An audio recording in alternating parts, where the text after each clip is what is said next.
Halo semua, nama aku Daniel dan di video kali ini kita akan kembali berinvestasi lagi di Bibit dan nanti aku akan menjawab beberapa pertanyaan dari teman-teman semua seputar Bibit. Seperti biasa di channel ini banyak banget yang nanya seputar Bibit ya kan. Nah, untuk posisi portofolioku saat ini aku memiliki nilai portofolio Rp559.513.082 rupiah. Aku udah mendapatkan imbal hasil 2,72% dan keuntungannya itu Rp14.803.715 rupiah ya kan. Ini by the time mungkin sekitar minggu depan harusnya keuntunganku udah menjadi 15 juta sekian. Nah, seperti biasa di video kali ini aku pengen top up lagi. Di sini aku cuma pengen top up sisa dari uangku ya men, yaitu dari Bank Jago. Kita akan top up seperti biasa. Sekaligus aku manfaatin cashback ya men. Ya udah, kita tinggal di sini masukin portofolionya seperti biasa Sukor Investable Fund aja. Kalau misalnya udah, kita tinggal pencet beli sekarang di sini. Kemudian aku akan menyetujui, kemudian bayar sekarang. Dan seperti biasa aku akan bayar menggunakan Bank Jago aja ya.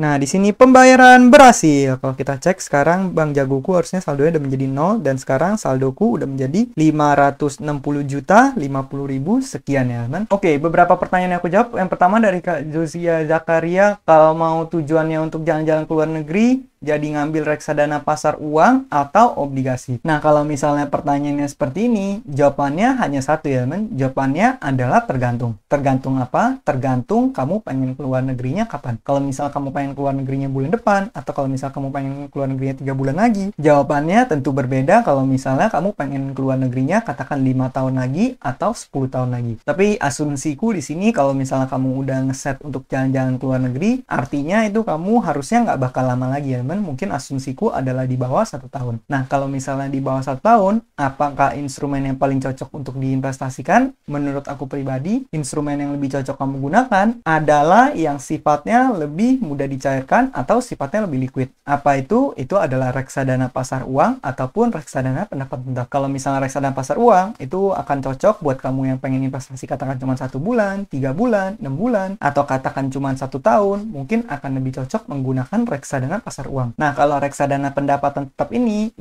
beda-beda ya, men. Ada reksadana pendapatan tetap yang obligasi negara sama ada yang obligasi korporat. Kalau misalnya obligasi korporat itu sifatnya selalu naik, jadi kamu pengen investasi untuk jangka pendek sekalipun itu masih nggak apa-apa. Tapi kalau misalnya yang obligasi negara itu biasanya masih ada fluktuasinya dikit, tapi biasanya kalau ditarik 3 tahun itu paling nggak akan memberikan return. Nah, jadi rekomendasiku pribadi kamu boleh menggunakan reksadana pasar uang ataupun RDPT yang sifatnya seperti RDPU ya, men. Itu dengan asumsi kamu jalan-jalannya adalah kurang dari 1 tahun dari sekarang. Kalau misalnya kamu jalan-jalannya mungkin masih lumayan lama, katakan masih 3 tahun dari sekarang. Nah, itu kamu pengen pakai RDPT yang obligasi negara, itu juga nggak apa-apa. Kalau misalnya mungkin 5 tahun atau misalnya lebih, ya kamu pakai reksadana saham, itu juga nggak masalah ya. Semoga menjawab ya buat Kak Josia. Nah, berikutnya dari Kak Service Kompor, soalnya saya nggak ngerti investasi itu gimana. Bang, saya mau tanya, misalkan saya investasi di Bibit 1 juta, misalnya uang 1 juta itu bisa diambil lagi apa enggak? Nah, kalau misalnya investasi di Bibit, itu sifatnya adalah uang kamu itu bisa kamu setor dan kamu tarik kapanpun. Cuma biasanya kamu bakal membutuhkan waktu lagi sampai dana kamu masuk ataupun sampai dana kamu cair ya, men. Nah, di sini pertanyaannya apakah kalau kamu invest 1 juta, 1 jutanya itu bisa ditarik atau enggak? Jawabannya adalah bisa. Karena berapapun uang yang kamu top up di sini, itu adalah tetap milik kamu dan itu sifatnya nggak pernah dikunci ya, men. Dan jadi kamu pengen tarik 1 jutanya lagi, itu bisa. Dan 1 jutanya lagi itu akan memberikan return berapapun, yaitu nanti returnnya juga bisa kamu tarik sekalian sama uangnya. Jadi kalau misalnya pertanyaannya apakah bisa ditarik lagi, jawabannya adalah bisa.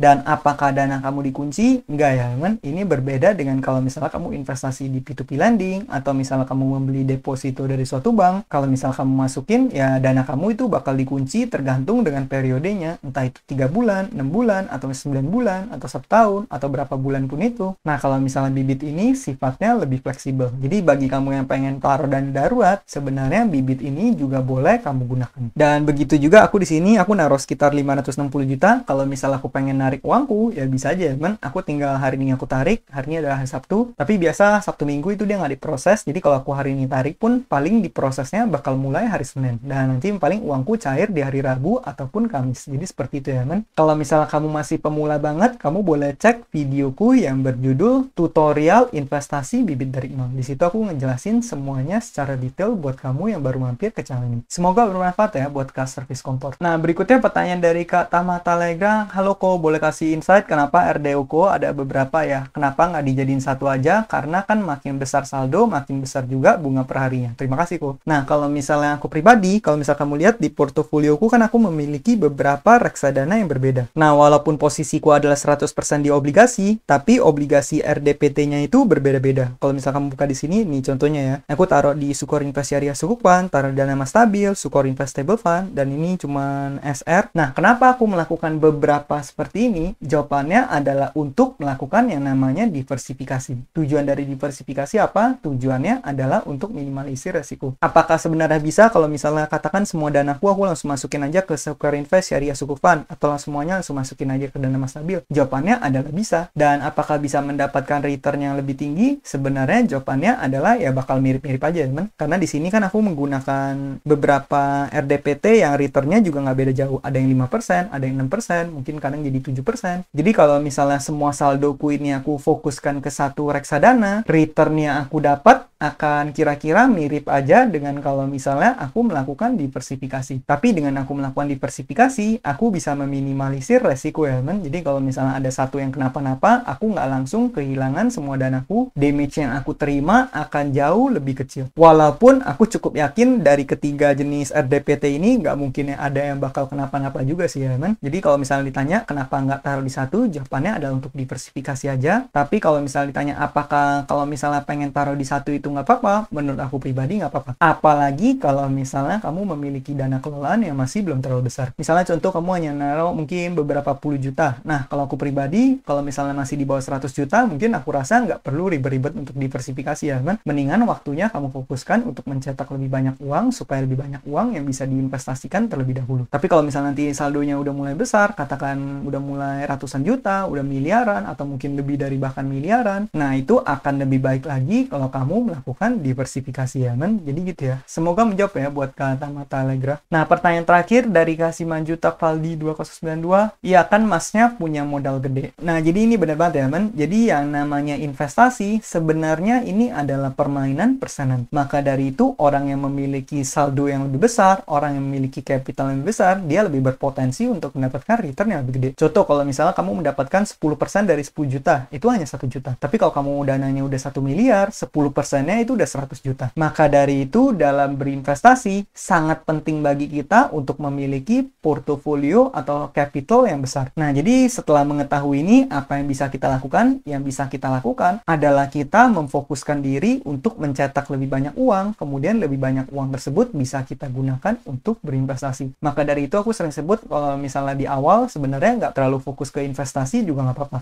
Yang penting kamu nge-build diri kamu sendiri dulu sampai bisa menghasilkan banyak uang. Nanti kalau misal kamu bisa menghasilkan banyak uang, kamu bisa menyisihkan banyak uang, kemudian capital kamu udah lumayan besar, kamu lempar ke investasi dan menghasilkan passive income, itu hasilnya akan jauh lebih baik ya teman, daripada kalau misalnya di awal langsung fokus ke investasi. Tapi kalau misalnya kamu pengen seiring berjalan waktu kamu nge-build habits kamu untuk berinvestasi, kebiasaan untuk berinvestasi, nah itu juga nggak apa-apa, itu juga bagus ya teman. Tapi nanti seiring berjalan waktu, sebisa mungkin selalu usaha untuk bisa berinvestasi lebih banyak lagi. Nah, mungkin nanti di video-video berikutnya aku akan ngajarin juga gimana cara supaya kita bisa menghasilkan lebih banyak uang ya. Mungkin sekian aja videoku pada kali ini. Semoga video ini bermanfaat dan akhir kata jangan lupa untuk selalu invest in yourself. Sampai jumpa di video berikutnya. Bye!